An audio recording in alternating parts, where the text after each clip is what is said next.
High, this is RJ Debasmita এবং এই ফ্রেমটা কিন্তু দুর্দান্ত ফ্রেম। তার কারণ আমার সঙ্গে যিনি রয়েছেন তিনি ভীষণ সুন্দর এবং আরো সুন্দর তার একটি সম্পর্ক, যেটা নিয়ে আজকে কথা বলবো।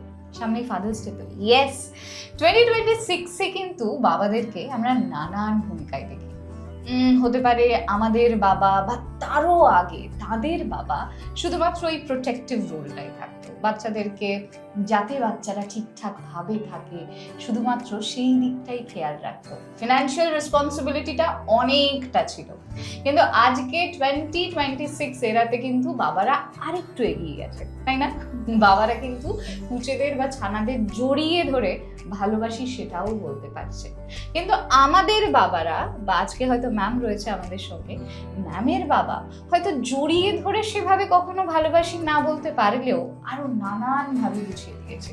ঠিক তার কারণে, ঠিক সেই জন্যই আজকের এই স্পেশাল এপিসোড SBI প্রেজেন্টস পাপা হ্যানা। এবং আজকে আমার বিশেষ অতিথি ম্যাম ঈশানী মজুমদার রয়েছে আমার সঙ্গে। Welcome to this beautiful episode, welcome to our studio. Ma'am কেমন আছেন? ভালো আছি। বিগ ইনফ্যাক্ট অনেক দিন ধরে এই কাজটা করে চলেছে। আমরা চাইছিলাম বহু বহু মানুষের গল্প জানতে, তার কারণ গল্পগুলোই আমাদের কাছে ভীষণ ইম্পর্ট্যান্ট। আমরা সম্পর্কের গল্প জানতে চাইছিলাম। আমরা লিসনারদের কাছে জিজ্ঞেস করেছিলাম যে ঠিক তোমার সঙ্গে তোমার বাবার সম্পর্কটা কীরকম, জানাও আমাদের, ঝটপট জানাও। এবং এত এত রেসপন্স পেয়েছি, দারুণ। এই জন্যই তোমাদের এত ভালো লাগে। কিন্তু তার মধ্যে ম্যামের গল্পটা অসাধারণ। কি লিখেছো বলো তো? আমি আপনি তুমি সব একসাথে ঘুরিয়ে ফেলছি, কিন্তু অসাধারণ গল্প পেয়েছি। সেই গল্প দিয়ে ইনফ্যাক্ট শুরু করতে চাই। ম্যাম, সেই গল্পটা একটু যদি সবাইকে শেয়ার করেন। হ্যালো, আমি ঈশানী মজুমদার। আমি SBI লাইফকে রিপ্রেজেন্ট করছি এখানে।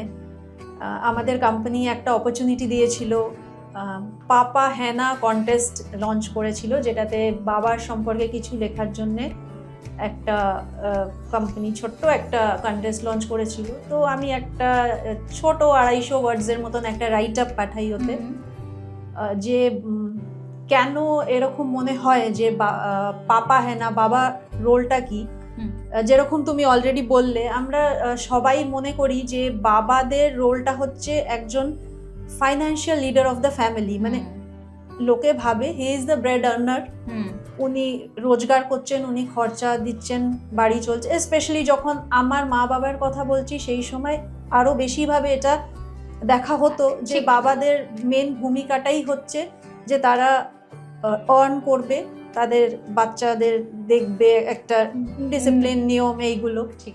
বাট আমার যেখানে মনে হয়, আমার থ্রু আউট মাই লাইফ আমার মনে হয়েছে যে আমার বাবার রোল এর থেকে অনেক বেশি। ইনফ্যাক্ট মানে আমার বলতে কোনো দ্বিধা নেই, মানে সরি মা, যে বাবা ইজ মাই আইডল। মানে মানে আমার মনে হয় যে আমার ইচ অ্যান্ড এভরিথিং, মানে আমি অ্যাসপায়ার করি যে আমি যেরকম করি, মানে আমি সামহাও আমি আমার বাবার ফুটপ্রিন্টসেই চলি।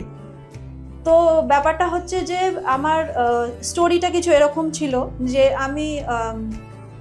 আমি অ্যাকচুয়ালি বিহারের একটা ছোট্ট শহর ভাগলপুরে, ওখানে আমার জন্ম। তো বাই প্রফেশন আমার বাবা ব্যাংকার, উনি ব্যাংকে চাকরি করতেন। অ্যান্ড দ্যাট টাইম ব্যাংকিং জবেও মোটামুটি স্যালারি ছিল, নট ভেরি হাই। এখন তো অনেক বেটার হয়ে গেছে। আর বিহারের মতন জায়গায়, ভাগলপুরের মতন জায়গায়, সেখানে সেই সময় ইংলিশ মিডিয়াম স্কুলস বা কনভেন্ট স্কুলস ভীষণ কম হতো। আর সেগুলো কোয়াইট এক্সপেন্সিভ হতো, বিকজ ওখানে তখন usually Bihar means Bihar medium, Hindi medium, এই বোর্ডসগুলোতে, প্লাস আমরা বাঙালি। তো সামহাউ বাবার মনে হয়েছিল যে না, ইংলিশ মিডিয়াম স্কুলে পড়াবো। এবং আমার ভাই আছে, তো ইনস্পায়ার্ড বিং জাস্ট একটা ব্যাংকার হিসেবে কাজ করে যা ওনার ইনকাম ছিল, প্লাস ওনার এক্সপেন্সেসও ছিল, হি মেড শিওর যে আমি আর আমার ভাই দুজনেই যাতে একটা ইংলিশ মিডিয়াম স্কুল থেকে পড়াশোনা করি, এবং আমরা ওখান থেকে ক্লাস 10 পাস করি। বাট সেখানেই স্টপ না, মোরওভার তারপরে আমি দেখেছি আমার অনেক বান্ধবীরা এবং রিলেটিভসদের ওখানেই যারা থাকতো, তাদের মেয়েরা দেন ফার্দার স্টাডিজ ওখান থেকেই করে, ওখানকার কলেজেই এডুকেশন কমপ্লিট করে। বাট আমার মনে হয়েছিল যে না, আমাকে বাইরে যেতে হবে একটু, বিকজ আমার একটু সেরকম ড্রিমসটা ডিফারেন্ট ছিল যে আমি জব করব, আমাকে একটু ভালো জায়গায় যেতে হবে। তো আমি কলকাতায় মুভ করব, সেটা নিয়ে চিন্তা ভাবনা হচ্ছিল। And my father didn't give a second thought. আবার হি এনকারেজ মি, হ্যাঁ ঠিক আছে তুমি কলকাতা যাও, তুমি পড়ো। আমি কলকাতা থেকে গ্র্যাজুয়েশন কমপ্লিট করলাম পেইং গেস্টে থেকে। দেন গ্র্যাজুয়েশন কমপ্লিট হলো, আবার এখানেই থামলো না ব্যাপারটা। দেন আমার MBA করার অনেক দিন থেকে ইচ্ছা ছিল। MBA কোচিংটাও যথেষ্ট কস্টলি ছিল। সেখানেও আমি ভাবলাম যে আমি করব না, বিকজ ইউজুয়ালি MBA এন্ট্রান্স এক্সামসগুলো যথেষ্ট টাফ হয়। বাট সেখানেও বাবা আমাকে হেল্প করলো যে না তুই সেটাও কর। দেন আমি MBA কোচিং করলাম। অ্যান্ড MBA কোর্সে যখন এনরোল করব, MBA কোর্স অ্যাজ ইউজুয়াল সেই সময় আমাদের সময় দেখতে গেলে কিন্তু ওটা কোয়াইট এক্সপেন্সিভ থাকে। তো আমি বাবাকে সামহাউ কনভিন্স করলাম যে ঠিক আছে বাবা, আমি ব্যাংক থেকে এডুকেশনাল লোন নেব। আচ্ছা। তো বাবা ওয়াজ কনভিন্স, ঠিক আছে এডুকেশনাল লোন নেই। আমি এডুকেশনাল লোন নিলাম। আমার MBA ক্লাস স্টার্ট হলো, আমার সেমিস্টার্স কমপ্লিট হলো, হয়ে যখন আমার ফাইনালি প্লেসমেন্ট হলো, and when it's time to repay the loan, যে আই ফাউন্ড আউট যে লোন তো সেরকম কিছু নেই আউটস্ট্যান্ডিং। মানে without even letting me know, যে আমি জানিও না, he was already repaying my EMIs and I didn't even pay a single penny. মানে যদিও বাবা এভরিডে কিছু না কিছু কন্ট্রিবিউশন থাকেই আমাদের লাইফে বাবার, বাট এই একটা ইনসিডেন্ট আমার সবসময় মনে থাকবে বলেই হয়তো আমি এটা লিখতে পেরেছি, যে it's so close to my heart, যে আমার সবসময় তখন এই ইনসিডেন্টটা মেড মি মানে রিয়েলি ফিল যে হ্যাঁ বাবা আছে, মানে না জানিয়ে উইদাউট এনি মানে আছে। আমি আগামীতে যতগুলো প্রশ্ন করব বলে ঠিক করেছিলাম, ঈশানীদি মোটামুটি সবটাই কমপ্লিট করে ফেলেছেন। কিন্তু কিছু কিছু গল্প এভাবেই বোধহয় ঈশানীদি আমাদের মধ্যে থেকে যায়, তাই না? হ্যাঁ। এবং আজকে যখন আমরা ম্যামকে পেয়েছি, তখন এরকম প্রচুর গল্প যেগুলো একটু একটু করে শুনতে চাইবো। তার মধ্যে আমার একটা জিনিস বিশেষ করে জানতে ইচ্ছে করছে, সেটা হচ্ছে যে আমরা অনেক সময় মাদের স্যাক্রিফাইসটা অনেকটা শুনি বা অনেকটা সেটা নিয়ে কথা বলার স্কোপ পাই, কিন্তু বাবাদের সাথে আমরা সেরকমভাবে টাইমই কাটাতে পারি না যে বাবাদের স্যাক্রিফাইসটা তাদের মুখ থেকে শুনবো, বা সেটাকে আমরা সেরকমভাবে হয়তো চেরিশ বা নারিশও করতে পারি না। সেরকম কোনো ঘটনা রয়েছে কি বাবার স্যাক্রিফাইস? বাবা তো সবসময় স্যাক্রিফাইস করেই গেছেন, এবং এটা কিছুটা বলা যেতে পারে যে আমাদের এডুকেশন পারপাস বা এই কারণে বাবা হয়তো ট্রান্সফার নিয়ে কোথাও যাননি, সো দ্যাট আমাদের এডুকেশন, আমাদের পড়াশোনাটা ডিস্টার্ব না হোক। হয়তো সে চাইলে অনেকটা অল্প বয়সে অনেকটা ওপরে উঠে যেতে পারতেন, বাট উনি থেকেছেন যাতে আমাদের ওইখানে ব্রেক না হয়ে যায়, আমরা যাতে পড়াশোনাটা ঠিক করে করতে পারি। এইটা একটা মানে অনেকটাই বাবা আমাদের জন্য সেইটা এটা একটা বড় স্যাক্রিফাইস, বিকজ বাবা হয়তো অনেকটাই ওপরে যেতে পারতো, আমি এটা মনে করি, বাট সামহাউ বাবা ফ্যামিলির জন্য অনেকটাই স্যাক্রিফাইস করেছে, এইটা একটা আছে। ইনফ্যাক্ট ম্যাম আজকে যখন পেয়েছি আরেকটা জিনিস জিজ্ঞেস করতে চাইবো, যে আমরা অনেকজনের কাছ থেকে প্যাম্পার্ড হই, বিশেষ করে আমরা কন্যা সন্তানরা কোথাও না কোথাও একটু লাকি হই যে পরিবারের মানুষেরা আমাদেরকে একটু বেশি আগলে রাখে। ছেলেরাও বিদ্রোহ করতে পারে কেন আমরা প্যাম্পার্ড হই না, সেই নিয়ে আমরা আসবো নিশ্চয়ই। কিন্তু কখনো কখনো বাবাদের ক্ষেত্রে যেটা হয়, বাবারা আমাদের প্যাম্পার করলেও মাঝে মাঝে একটু স্ট্রিক্ট হয়, একটু টাফ হয়, এবং সেই স্ট্রিক্টনেসটা সেই সময়ে বড্ড খারাপ লাগে, কিন্তু পরবর্তীকালে জীবনটা যখন কতটা কঠিন এটা আমরা আস্তে আস্তে উপলব্ধি করি, তখন মনে হয় ভাগ্যিস বাবা আমার সাথে এটা ঘটালো, ওই স্ট্রিক্টনেসটা দেখিয়েছিল, না হলে কিন্তু এই মানুষটা আমি তৈরি হতাম না। সেরকম কি কোনো ঘটনা রয়েছে না? ওটা কোনো স্পেসিফিক ঘটনা আমি বলবো না, বাট আমি এইটা বলতে পারি যে আমি যতটা যেরকম আমার বিহেভিয়ার হোক বা আমার লোকের সাথে ইন্টারাকশন যেভাবে আমি করি, আমার একটা ছোট্ট ইনসিডেন্ট আমার মনে আছে, খুবই একটা জাস্ট মাইনার ইনসিডেন্ট, যে আমি হেঁটে সন্ধেবেলা একবার বাবার সাথেই ফিরছিলাম। অ্যান্ড স্কুলে থাকতে আমরা অনেক রকম ল্যাঙ্গুয়েজ শিখি একটু, ওই আর কি মেরে বন্ধুদের সাথে। তো সামহাউ আমি ওরকম একটা কিছু বলে ফেলেছিলাম। ওটা কোনো খুব যে খারাপ ল্যাঙ্গুয়েজ ছিল না, বাট স্টিল ওটা ইউজুয়ালি বন্ধুদের সাথেই বলতে হয়। ঠিক, হ্যাঁ। তো যখন আমি ওটা বলে ফেলেছিলাম, তো আমার বাবা আমাকে তখন সেটা আটকে ছিল যে এটা তুই কি বললি।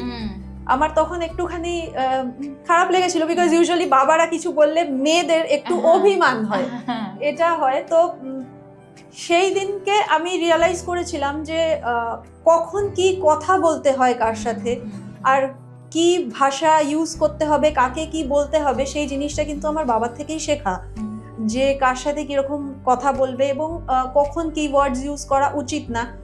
ওই ছোট্ট, ওটা খুবই ছোট্ট ইনসিডেন্ট, অ্যান্ড ইভেন স্টিল আমি আমার ছেলেকেও এটা বলি যে আমি কিন্তু এটা দাদুর থেকে শিখেছিলাম, আমি এরকম ভাবে বলে ফেলেছিলাম একদিন। তো সেই দিন থেকে আমি এই জিনিসটা শিখেছি, and I still maintain it, এবং তুমিও এটা করবে, আমি তোমাকে সেটা বলছি। এইটা আমার একটা বড় লেসন, এটাও বাবার থেকে। এইটা একটা মানে ইউজুয়ালি আমার বাবা যে খুব স্ট্রিক্ট ছিল না, বাট স্টিল সামহাউ কেন জানি না আমরা খুব বাবাকে ভয় পেতাম। তো ভয় পেতাম, বাট প্রচন্ড ভালোবাসতাম। আর বাবা যেরকম তুমি বললে, বাবা ভীষণ রকম ভাবে প্যাম্পার করে, আমাকেও স্টিল করে এখনো। তো বাট এখানে একটা ওনার ছিল, স্ট্রিক্ট হওয়ার ব্যাপারটা ছিল। তো এটা আমার একটা ছোট্ট এক্সাম্পল মনে পড়েছে, তাই আমি শেয়ার করলাম। নিশ্চয়ই আরো অনেক অভিজ্ঞতা রয়েছে, এবং সেই অভিজ্ঞতাগুলোই আমাদেরকে এনরিচ করে, সেই অভিজ্ঞতাগুলোই আমাদেরকে আমাদের সম্পর্কের কাছে আরো বেশি করে জড়িয়ে জাপটে ধরে রাখতে সাহায্য করে। এসবিআই প্রেজেন্টস পাপা হ্যানার হয়তো আমরা একদম প্রায় শেষের দিকে চলে এসেছি, কিন্তু এই কথা বা এই প্রশ্নটা না করলে শেষ হয় না বোধহয় না। সেটা হচ্ছে এমন অনেক সময় জীবন যুদ্ধে, বিশেষ করে ক্যারিয়ারের লড়াইয়ে, বা আরো অনেক অনেক সময় যখন আমরা ফেল করি, বা আমরা যখন তথাকথিত কোট অ্যান্ড কোট সাকসেসফুল হতে পারছি না, বা প্রচণ্ড লস হয়েছে, এরকম কোনো একটা মুহূর্তে জাস্ট নিজের উপর কনফিডেন্স রাখতে পারছি না, ঠিক সেই মুহূর্তে কিন্তু বাবা এসে হাতটা ধরে, বা বাবা আবার ওই কনফিডেন্সটা দেয় এবং বলে পাপা হ্যাঁ না। সেই রকম কোনো মুহূর্ত আছে? তাহলে সেটা শুনতে চাই। সেরকম মুহূর্ত বলতে আমি অ্যাট প্রেজেন্টও আমি বলতে পারি, এই মুহূর্তে আমি যেরকম একটা সিচুয়েশনে রয়েছি, আমি তোমাকে অলরেডি বললাম যে I have mate an accident, আমার একটা সার্জারি হয়েছে। আর সেখানে আমি তো ওয়ার্কিং, আমি অফিসে যাচ্ছি, বাট আমি যখন আমার এই ইনসিডেন্টটা হয়েছিল তখন আমার খুব মানে একটা সেটব্যাক টাইপ আমার খুব মনে হয়েছিল যে আমি এরকম হয়ে গেল, আমি হাঁটবো কিভাবে, হাঁটবো, আমি অফিস যাব কি আমি যেতে পারবো না, কি করব। তো সামহাউ সেই সময় আমাকে একটা সাপোর্ট দিয়েছিল যে ঠিক হয়ে যাবি, কোনো অসুবিধে নেই, যেটা মনে করবি সেইটাই করবি, সেই ডিসিশনটাই নিবি, করতে পারিস না করতে পারিস নিজের পাটাকে আগে ঠিক কর, দেন তুই তাতে যেরকম হবে তুই কর, তাতে কোনো অসুবিধে নেই। এটা হলো অফিসিয়াল দিক থেকে। পার্সোনালিও বাবা অলওয়েজ আমাকে বলেছে, যখনই কোনো প্রবলেম হবে, যে কোনো রকম কোনো সমস্যা হোক, যখনই কিছু মনে হয়, আমি আছি, এখনো অবধি আছি, থাকবো, যতটা পারবো আমি তোর জন্য করব, my doors are always open, মানে সব রকম ভাবে I am there for you. সেই জন্য নিজেকে একা ভাববি না। সো সেখানেই মনে হয় যে হ্যাঁ বাবা তুমি আছো, পাপা হ্যাঁ না, পাপা হ্যাঁ না। এবং এইটা লাস্ট ম্যামের কাছ থেকে জানতে চাইবো, এমন কোনো একটা শব্দ, এমন কোনো একটা কথা যেটা হয়তো কোনোদিনও বাবাকে বলা হয়নি, সেইটা আজকে ক্যামেরার সামনে। ছোটবেলা থেকে খুব ভয় পেতাম, এখন ওই ভয়টা হয়তো একটু কেটেছে, কিন্তু স্টিল একটা কোথাও থাকে। শুধু যেহেতু এই রকম একটা চান্স পেয়েছি, আমি এটাই বলতে চাই যে এখনো পর্যন্ত if I have done anything wrong which have hurt you, তুমি যদি কষ্ট পেয়ে থাকো, তাহলে আমি পারপাসলি তোমাকে কষ্ট দেওয়ার জন্য সেটা করিনি। আর আমি আশা করি তুমি সেটাতে আমাকে ক্ষমা করে দেবে। অ্যান্ড আমি সত্যিই তোমাকে খুবই ভালোবাসি, আমি তোমার মতনই হই, এবং সবাই সেটাই মনে করে যে আমি কোথাও একটা সামহাউ আমার বাবার মতনই। তো জাস্ট এইটাই বলা যে কিছু ভুল ত্রুটি হয়ে থাকলে থ্রু আউট মাই লাইফ, তো প্লিজ ফরগিভ মি, রাগ করো না, আর অনেক ভালোবাসি তোমাকে, লাভ ইউ বাবা। ওয়ান্ডারফুল। এর চাইতে ভালো আর নোটে কি শেষ করতে পারি বলো তো? তোমার সঙ্গে তোমার বাবার সম্পর্কটা ঠিক কিরকম জানাও আমাদের কমেন্ট সেকশনে। Don't forget to like and share. SBI presents পাপা হ্যানার আজকে একটা এক্সক্লুসিভ এপিসোড শেয়ার করলাম তোমার সঙ্গে। আমার সঙ্গে ছিল special guest. Thank you ma'am আমাকে এই সময়টা দেওয়ার জন্য। অ্যান্ড ডেফিনেটলি আপনার পাপা বা আপনার বাবা নিশ্চয়ই আপনার উপর প্রচন্ড রকম গর্বিত।